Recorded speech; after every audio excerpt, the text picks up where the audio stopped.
Hello students, so welcome to Science Work by Poonam Singh, and this video will be released on patreon.com Science to Live, as you all know. So now we continue with the previous lesson. Children, I told you that in autotrophic nutrition that is performed by plants, and in the autotrophic nutrition, that is the food is synthesized by the plants themselves in their own body. And I also told you how it is synthesized. It is synthesized by the inorganic raw materials like carbon dioxide and sunlight energy in the presence of chlorophyll. This is a new term. The green, I told you that the green leaves make this food. So in the green leaves, what is there that helps in making this food? In the green leaves, there is a green pigment called chlorophyll. There is a green pigment called chlorophyll. I'll show you. Children, this is a money plant leaf. It's quite big. It's a big money plant. So the leaf is quite big in size. So how do you find the microscopic structure of this leaf? What is inside? Before that, let me tell you that any leaf, whether money plant leaf or any other leaf, every leaf has two surfaces, the upper surface and the lower surface. Upper surface is dark greenish and the lower surface is slightly lighter in color, lighter green. So this is the top surface of the leaf and this is the lower surface. The upper surface of the leaf is known as upper epidermis and the lower surface of the leaf is known as lower epidermis. Now I will take a cross section of this leaf. That is, I will cut this leaf transversely like this. If I cut this leaf in this way, that will be the longitudinal section. But I'm not cutting it like this. I'm cutting it across, the cross section. That is also known as cross section or transverse section or just TS, transverse section of the leaf. So I'm cutting a transverse section of this leaf. I'll show you from here.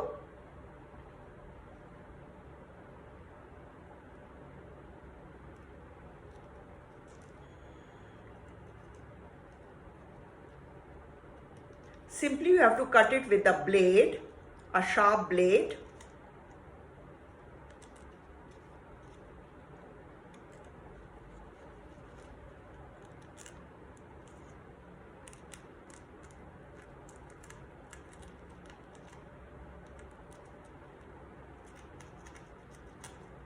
In the middle you have the midrib, which is slightly harder portion, and since this leaf is big, so it's still more harder. So it's taking time to cut that part, the midrib part. And I hope, children, you know the basic structure, the structure which you see outside. I hope you know the names of those parts, the parts of the leaves you studied in your lower classes.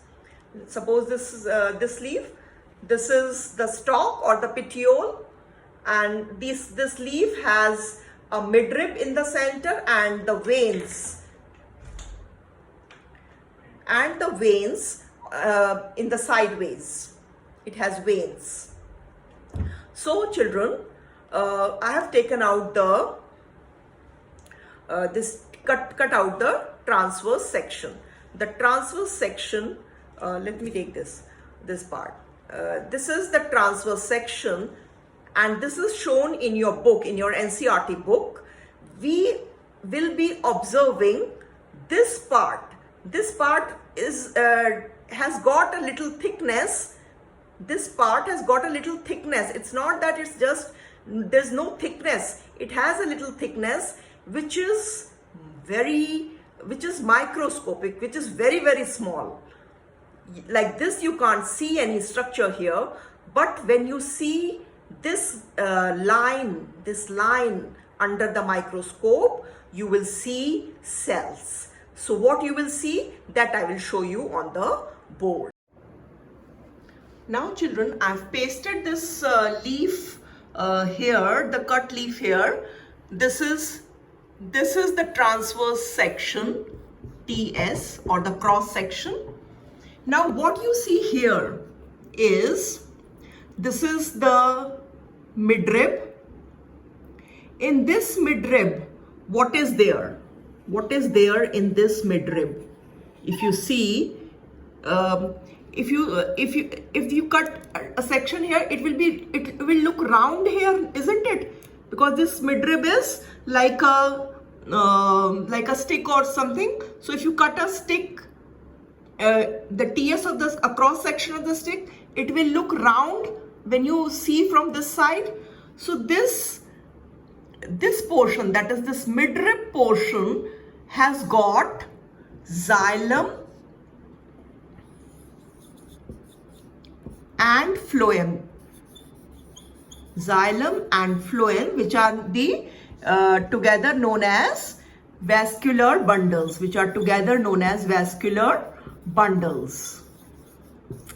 And the function of xylem you must be knowing.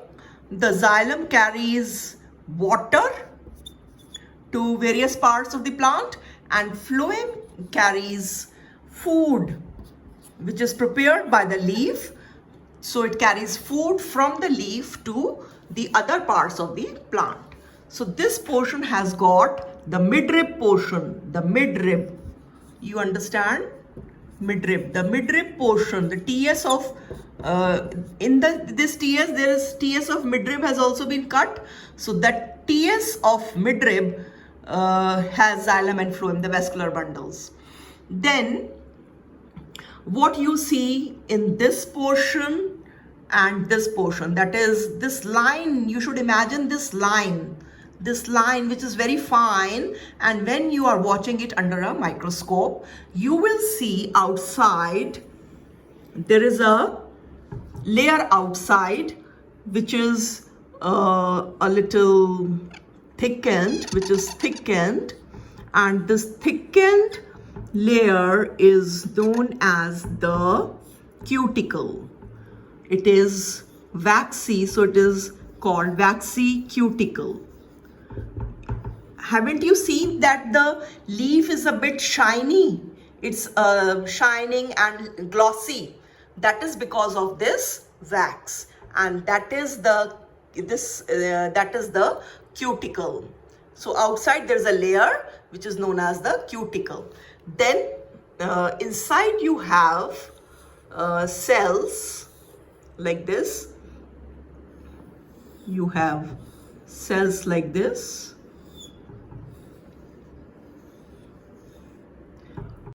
So this is the upper epidermis. The top portion is cuticle, and below that is the upper epidermis. Upper epidermis. And then below this there are more cells, some elongated cells,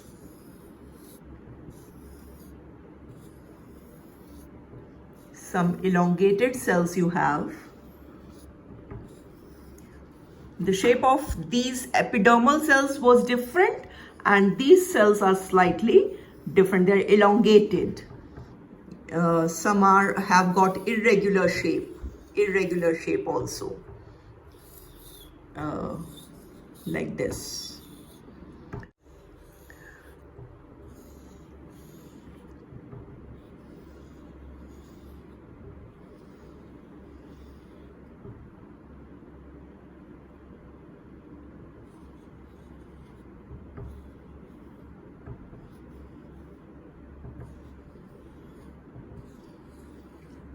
And below this, so in the middle it's looking like this, and below you have again cells similar to the upper epidermis.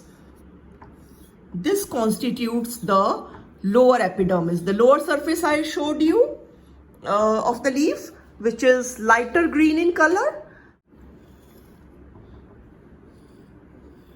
So this is the lower epidermis. And children,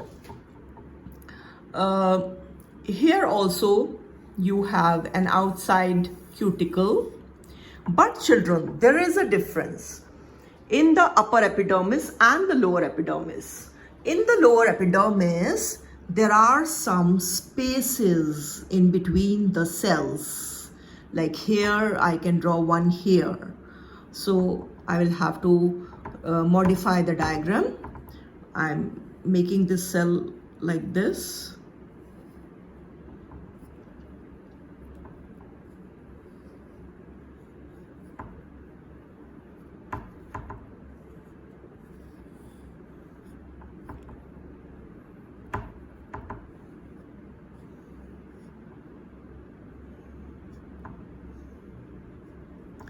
Children, the layer is not continuous. The lower epidermis is not continuous.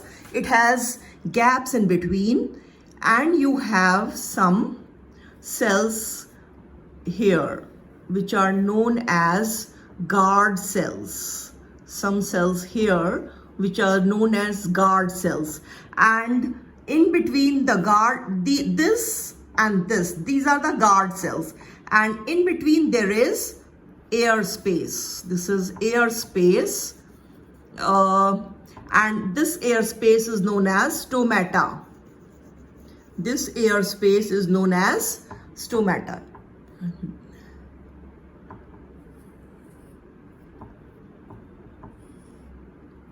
This is also guard cell, and this is air space, which is the stomata.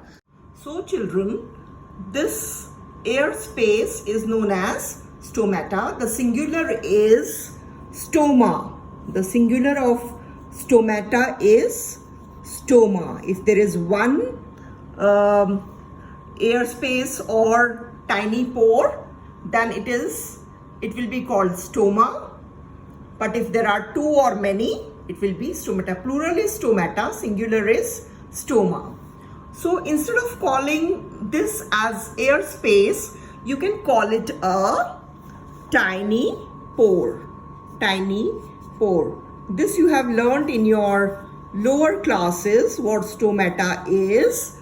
You already know that the stomata are the tiny pores present on the lower epidermis of the leaf, which I've shown here. So these stomata, they are present mainly in the lower epidermis, but a few might be there in the upper epidermis as well. But maximum will be in the lower epidermis only. So these stomata, or the holes or the tiny pores, are guarded by the guard cells. Here and here I've shown these guard cells. Let me mention. These are the guard cells. These are the guard cells. Guard. You understand the meaning of guard? So these guard cells guard the stomata, and each stomata has got two guard cells. Let me just show you the diagram of stomata so that I can tell you the function of stomata also in the case of making of food or synthesis of food. Children, stomata is guarded by two guard cells, I told you. The guard cells are like this, bean shaped, you can say. So, and these guard cells have got a few chloroplasts also. Chloroplasts are the cell organelles which contain the chlorophyll. So these guard cells contain a few chloroplast also. And this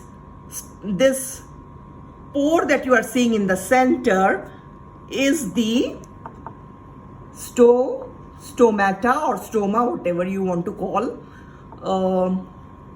It is the center is this stomata, and these two are the guard cells. So children, when these guard cells, when they absorb water, they swell up and they become curved like this. They become curved like this. This is the curve. So the center space or the stomata opens. This is the open stage of the stomata. Opened. This is opened. And so can you guess how the stomata will close? The stomata will close when these guard cells will lose water. When these guard cells lose water, they become flaccid.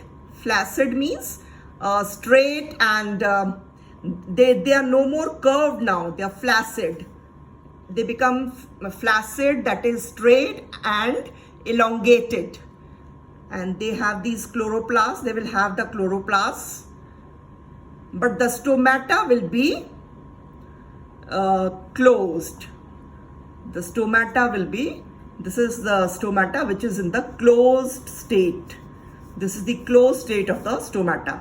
So the stomata closes when the guard cells lose water, because when they lose water, they shrink and they become flaccid, that is straight and elongated, and the pore closes.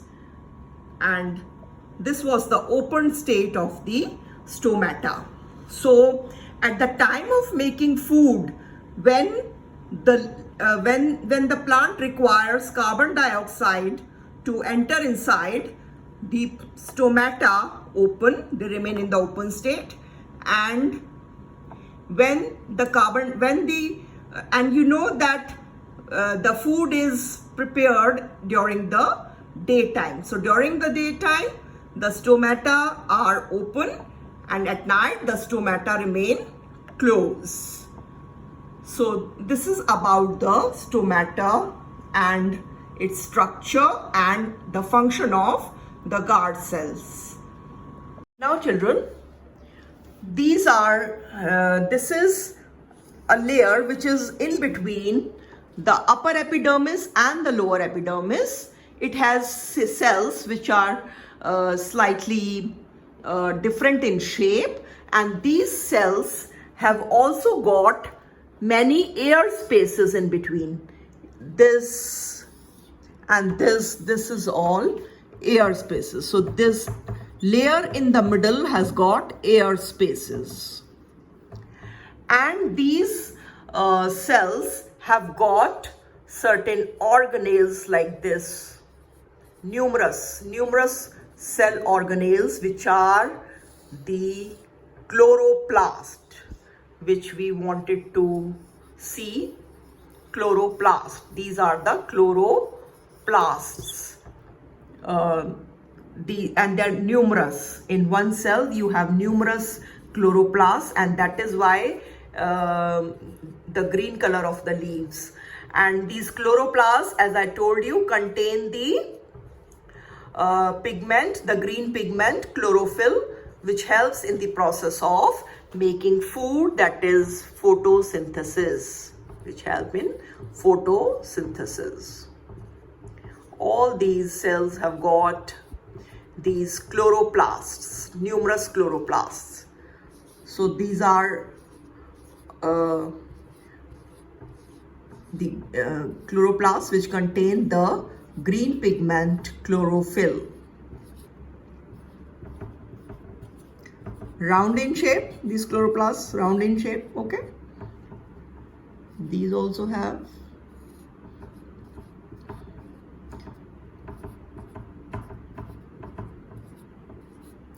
And as you can see, this middle portion has got two types of cells. One elongated cells. The other cells are irregular but slightly roundish in shape. And they have got different names also, children. So you can just note it down. These elongated cells, these elongated cells on top, in the top layer, are called palisade cells. I'm writing it down here. Palisade cells. Palisade mesophyll you can call. Palisade mesophyll. Palisade mesophyll. This is H. So this is the palisade mesophyll layer, and the second one, that is these roundish layer with air spaces that you are seeing below the palisade layer, is known as the spongy mesophyll. This is known as the spongy mesophyll.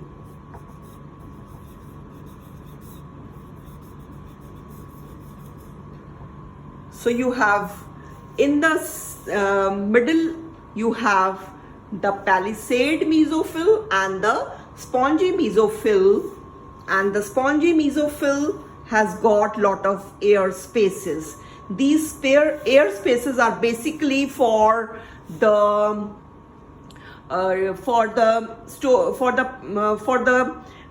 transfer of gases, that is carbon dioxide and oxygen. So they store and they help in the transfer of oxygen and carbon dioxide. Let me tell you, children, that what you see here in the center of each cell, this or this or this or this, or here in the palisade mesophyll, this, or in the spongy mesophyll here, or in the lower epidermis, these cells, what this big space that you are seeing with where I have put tick, these are actually the vacuoles. It's not given in your book, but I'm telling you out of the way. This, and these are vacuoles. These are vacuoles. Actually, plant cells have got very large vacuoles. So they occupy almost the whole space of the cell. So this double layer, the double layer of the plant cell is shown with darker thing in your book. The outer layer has been made dark to show that it is made up of double layer, that is the cell wall and the cell membrane. So all these cells, the outer layer you should draw a little thick, because it contains, it is double layered. It has cell wall and the cell membrane inside. It has got a cell wall outside and a cell membrane inside. So you should show all these cells little thick. With a thicker pencil you must draw, so that it shows that this outer layer is double layered. It has got a cell wall outside and a cell membrane inside. And what you see in the center is the vacuole. I hope it's very clear. This is vacuole. This in the lower epidermis, these are all vacuoles. And another thing, these chloroplasts, these are the chloroplasts, where here I have written down chloroplasts. These chloroplasts are numerous in each cell, and they are present only in the mesophyll layer, that is, they are present in the palisade layer and in the spongy mesophyll. And these chloroplasts are not present in the upper epidermis or the lower epidermis. In the lower and the upper epidermis, the chloroplasts are not present, but the only exception is the chloroplasts are present in the guard cells. As I told you before, the chloroplasts are present in the guard cells. but in none of the upper epidermal or lower epidermal cells. They are confined to the, chloroplasts are confined to the, they are present in the mesophyll, the middle mesophyll layer, in the palisade mesophyll and in the spongy mesophyll. And the function of chloroplast, you already know that it's the cell organelle which contains the green pigment which helps in the process of photosynthesis. So this is the cross section of a leaf. This is the cross section of a leaf. You can call it, in your book it's mentioned cross section. You can also say T.S. of the leaf. The full form of T.S. is transverse section. So any term you can use, transverse section or cross section, both mean the same. So I hope this diagram is clear. The waxy cuticle, the upper epidermis, the air spaces between the cells in the middle layer, and you have the lower epidermis. The lower epidermis has got the guard cells, and the guard cells have they guard the stomata. And so this is about the structure of leaf, the T.S. of leaf. Now children, I hope you have copied this diagram and labeled it also. Now I'm going to rub this off and tell you a little bit about photosynthesis. What photosynthesis mean? What is the definition and what does it mean? Okay, so let me quickly tell you about photosynthesis. Can you tell me, children, that photosynthesis is the process which is performed by plants or animals? Can you tell me? Yes, it is performed by the plants only. And what kind of nutrition is this? I told you before, there are two modes of nutrition, autotrophic and heterotrophic. So this photosynthesis is which mode of nutrition? This photosynthesis is which mode of nutrition? Can you tell me? So this photosynthesis, children, this is the spelling photosynthesis, where photo means light and synthesis means to make. So photosynthesis is the process of making. It is the process of making. It is the process of making food. And what is made? What is made by the plants or the leaves as food? It is the glucose which is made by the plants or the leaves. So this glucose, what is the chemical formula? It is C6H12O6. So it's an organic compound. It is a sugar. It's a sugar.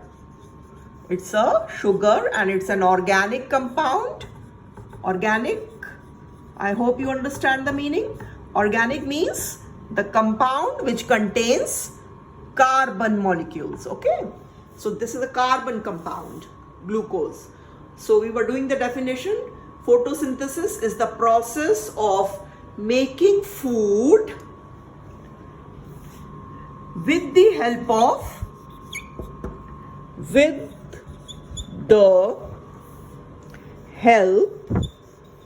of, carbon dioxide.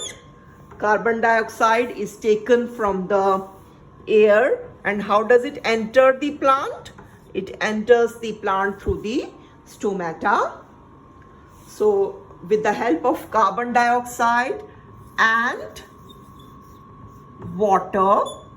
Water is taken from the roots, right? Water is taken from the root, and from there it is transported to the leaves with the help of the xylem tissue.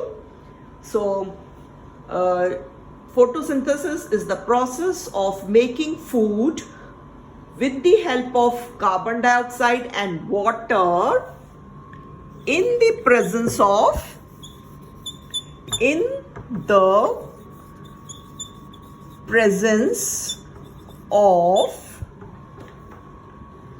the green pigment chlorophyll, in the presence of chlorophyll, which is the green pigment and which is present in the cell organelle called chloroplast. I told you this. So in the presence of chlorophyll and sunlight.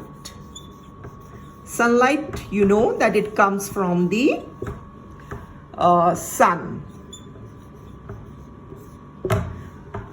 So photosynthesis is the process of making food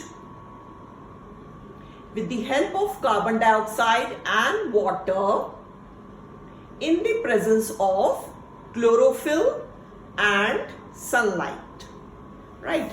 So we can write it like this, that from the basic substances, that is carbon dioxide and water, from the basic substances, and these substances are, both these are inorganic. Both these are inorganic substances, children. I hope you understand the meaning of inorganic. Both these are inorganic substances.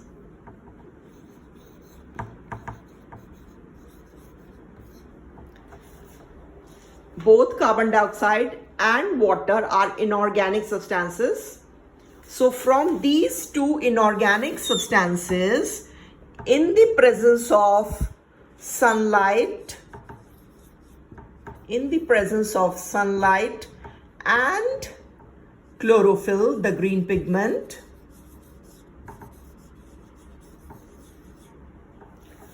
what is prepared? Glucose, that is C6H12O6. This is the glucose, which is a sugar. And what is given out? Oxygen. This is oxygen, which is the gas which is given out. And from where does this oxygen go out? It goes out from the stomata. So this is a general formula for photosynthesis. So this process is known as photosynthesis, and this is the general formula. I have not balanced it, children. Balancing of an equation, I have not balanced it. I've just written it down like that. So this is from the inorganic substances, carbon dioxide and water, in the presence of sunlight and chlorophyll, the green leaves prepare the organic compound glucose. This is organic, children. I told you in the definition. Organic food, that is glucose, is prepared and oxygen is given out, which is removed from the plant through stomata. Children, the food is not only prepared by the leaves, but it can also be prepared by the green shoots. The plants which have got green shoots. Shoot means the stem. So because those green shoots or stem also contain the green pigment chlorophyll. So when do you think photosynthesis will take place? At night or during the day? Yes, it has to take place during the day because sunlight is available during the day. So children, that's all for today's class, and let me quickly tell you a few important tips which are not given in the book, but I'll just tell you by the way. So let me tell you that there are about 100 chloroplasts present in one single cell, that is the mesophyll cell, palisade and spongy. There are about 100 chloroplasts present in each palisade cell, in each spongy cell.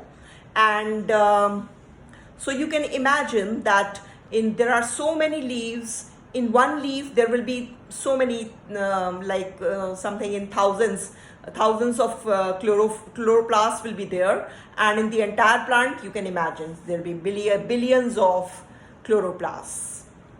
And all these chloroplasts, what is the function? They absorb the sunlight energy. They absorb the sunlight energy and help in the process of making food, that is the photosynthesis. And in the next class, children, we will we will take up a unique feature of desert plant, and I'll tell you about that in the next class. And we will also do two experiments about, we'll try to prove that is chlorophyll necessary for photosynthesis. We'll do an experiment for that. And secondly, we will do that is carbon dioxide necessary for photosynthesis. You know, these are the requisitions for photosynthesis: chlorophyll, carbon dioxide. So we'll be experimenting and we'll be proving, we'll be showing that these chlorophyll and carbon dioxide are necessary for photosynthesis. That's all for today, children. Please, this video will be uploaded on patreon.com. So please do watch. Please become the patrons, and if you want the prices to be lower, you can make a custom pledge, and which will always be accepted. So please do become patrons of patreon.com. Thank you so much.